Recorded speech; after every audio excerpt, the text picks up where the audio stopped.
జగన్మోహన్ రెడ్డి గారు ఈ మధ్యకాలంలో తను మాట్లాడుతూ అనేక సమావేశాల్లో చాలా స్పష్టంగా చెప్పారు.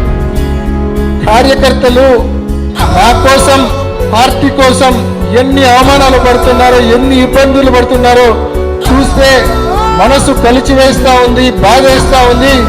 ఈసారి మాత్రం తప్పకుండా ఒక నాయకుడు కార్యకర్తల కోసం నిలబడితే ఎలా ఉంటుందో రాబోయే రోజుల్లో చూపిస్తానని చెప్పి జగన్మోహన్ రెడ్డి గారు స్పష్టంగా చెప్పారంటే ఏ స్థాయిలో ఆయన హృదయం కదిలిందో ఒకసారి అర్థం చేసుకోమని మీ అందరినీ మనవి చేస్తా ఉన్నా.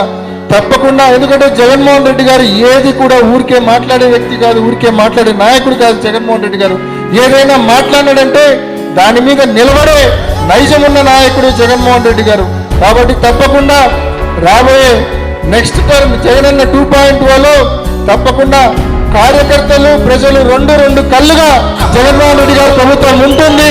తప్పకుండా ఈరోజు బాధపడిన కార్యకర్త, అవమానం పొందిన ప్రతి కార్యకర్తను కూడా ఇక్కడున్న నియోజకవర్గ సమన్వయకర్తలను, నేను, జిల్లా అధ్యక్షుడు అందరూ కూడా ఈ అందరి సమస్యలను కూడా మా భుజాన వేసుకొని మేము తప్పకుండా అవన్నీ పరిష్కరిస్తామని చెప్పి కూడా మీ అందరికీ పేరున తెలియజేస్తూ ఈ తొలి జిల్లా సమావేశాన్ని విజయవంతం చేసిన మీ అందరికీ పేరున ధన్యవాదాలు తెలియజేస్తూ మరి నియోజకవర్గ సమావేశాల్లో మళ్ళీ మీ అందరినీ కలుస్తామని చెప్పి కూడా మీ అందరికీ పేరున తెలియజేస్తూ ముగిస్తున్నా.